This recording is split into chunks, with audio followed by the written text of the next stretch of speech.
ফেলে দেওয়া জিনিস দিয়ে আজ আমি আপনাদেরকে মজার একটা রেসিপি বানিয়ে দেখাবো। তবে তার আগে ছোট্ট একটা অনুরোধ, যেসব বন্ধুরা আমার চ্যানেলে নতুন তারা প্লিজ আমার চ্যানেলটা সাবস্ক্রাইব করে দিয়ে পাশে থাকা বেল আইকনের অল নোটিফিকেশন অপশনটা অন করে রাখবেন, যাতে আমি যখনই কোনো নতুন ভিডিও আপলোড করব তার নোটিফিকেশন সবার আগে আপনার কাছে পৌঁছয়। Hello friends, welcome back to my channel cooking with রি দেবনাথ। তো দেখুন বন্ধুরা, আমি এখানে একটা মোচা নিয়েছি। তবে মোচা কাটতে জানেন না এমন মানুষের কিন্তু সংখ্যা কম নয়। যারা মোচা কাটতে জানেন না তাদের জন্য আমার চ্যানেলে রয়েছে একটা ভিডিও, যেখানে আমি মোচা কাটা এবং মোচা কাটার পর হাতের কালো দাগ দূর করার বেশ কিছু টিপস দিয়েছি। যারা এখনও সেই ভিডিওটা দেখেননি তাদের জন্য আমি লিংক এই ভিডিও শেষে দিয়ে দেব, আপনারা প্লিজ একবার চেক করে নেবেন। তো আমি দেখুন এখানে মোচা দিয়ে কোনো রেসিপি বানাবো না। আজ আমি আপনাদের মোচার খোসা দিয়ে রেসিপি বানিয়ে দেখাবো, যেগুলো আমরা সাধারণত ফেলে দিয়ে থাকি। তবে মোচার উপরের যে খোসাগুলো সেগুলো একদমই শুকিয়ে গেছে, তাই এগুলোকে আমি ফেলে দেব। আর ভিতরের যে কচি খোসাগুলি সেগুলোকে আমি নিয়ে নেব। তো চলুন সমস্ত খোসা ছাড়িয়ে নিয়ে আমি দেখাচ্ছি। তো দেখুন বন্ধুরা, এখানে আমি সমস্ত খোসাগুলো ছাড়িয়ে নিয়েছি, আর এগুলো কতটা কচি আর কতটা পরিষ্কার আপনারা দেখে বুঝতেই পারছেন। এবার এই খোসাগুলোকে কিভাবে খুব সহজে আমরা তাড়াতাড়ি কেটে নিতে পারবো তার টিপস আমি এখানে আপনাদের দিচ্ছি।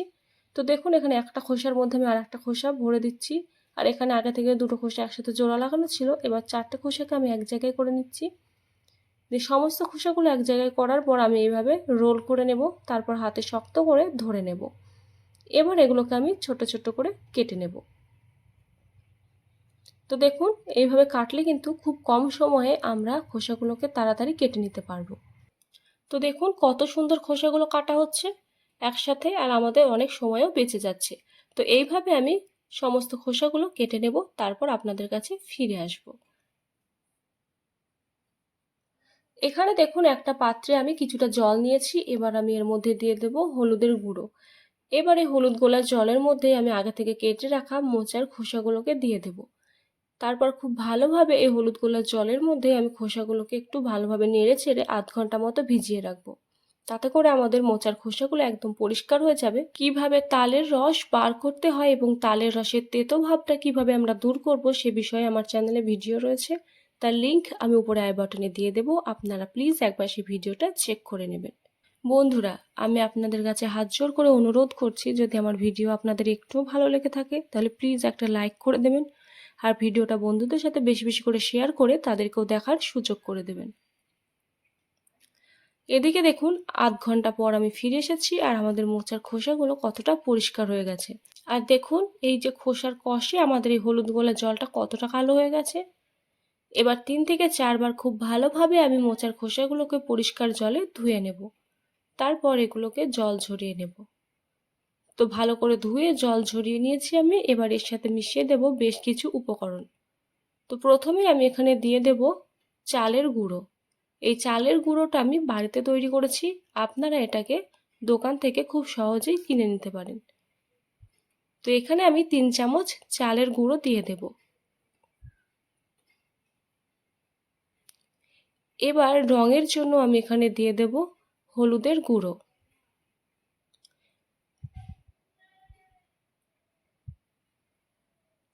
তারপর আমি দেব নুন, আর দিয়ে দেব শুকনো লঙ্কার গুঁড়ো আর চাট মশলার গুঁড়ো। আপনারা চাইলে এখানে চিনি গুঁড়োও ব্যবহার করতে পারেন, তাহলে মোচার খোসার যে তেতো ভাবটা সেটা কিন্তু আর লাগবে না। তো আমি এখানে কোনো রকম চিনি গুঁড়ো ব্যবহার করলাম না, এটা সম্পূর্ণ অপশনাল। এবার সমস্ত উপকরণগুলো খুব ভালোভাবে আমি একসাথে মিশিয়ে নেব। এরপর আমি এখানে আরও একটা উপকরণ মেশাবো, সেটা কি দেখার জন্য সাথে থাকুন। বন্ধুরা, একটা ডিম এবং আটা দিয়ে কিভাবে আমরা মজার বিস্কুট বানাতে পারবো তার ভিডিও আমার চ্যানেলে রয়েছে, তার লিংক আমি উপরে আই বাটনে দিয়ে দেবো, একবার চেক করে নেবেন। এখানে দেখুন আমি দিয়ে দেব 2 চামচ আটা, যে আটা আমরা রুটি বানানোর কাজে ব্যবহার করি। সে আটাটা দেওয়ার পর আবারও আমি খুব ভালোভাবে এগুলোকে একসাথে মিশিয়ে নেব। আপনারা চাইলে এখানে আটার পরিবর্তে কর্নফ্লাওয়ারও ব্যবহার করতে পারেন। তো এখানে আমি একটা কড়াইতে দিয়ে দিয়েছি তেল। তেলটা গরম হয়ে গেলে এর মধ্যে আমি আমাদের এই যে মাখিয়ে রাখা মোচার খোসাগুলোকে দিয়ে দেব। তবে এক জায়গায় দলা পাকিয়ে দেওয়া যাবে না, এগুলোকে আমরা একটু ছড়িয়ে ছড়িয়ে দেব। তারপর একটা কাঁটা চামচের সাহায্যে এগুলোকে একটু নেড়ে চেড়ে যেগুলো দলা পাখি আছে সেগুলোকে একটু আমরা আলাদা করে দেব। তারপর ভালোভাবে উল্টে পাল্টে এগুলোকে একটু ভেজে নেব।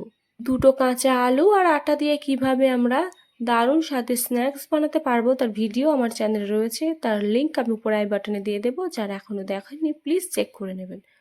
এছাড়াও আমি আমার চ্যানেলে দেখানো বিভিন্ন ভিডিওর লিঙ্ক এই ভিডিওর ডেসক্রিপশনে দিয়ে দেবো, আপনারা চাইলে সেগুলোকেও চেক করে নিতে পারেন। তো দেখুন আমার এগুলোকে ভাজা হয়ে গেছে, এর থেকে বেশি আর ভাজবো না। এবার এগুলোকে আমি একটা ছাঁকনার সাহায্যে তেল থেকে ছেঁকে তুলে নেব, আর বাকিগুলোকেও একইভাবে ভেজে নেব। তো দেখলেন তো বন্ধুরা, ফেলে দেওয়া জিনিস দিয়ে আমি কত সুন্দর একটা রেসিপি বানিয়ে দেখালাম আপনাদের। তো এই রেসিপিটা আপনাদের কেমন লাগলো অবশ্যই আমাকে কমেন্টে জানাবেন। আর আবারও বলছি, ভিডিওটা ভালো লাগলে প্লিজ একটা লাইক করে দেবেন। আজ এই পর্যন্তই, বাই।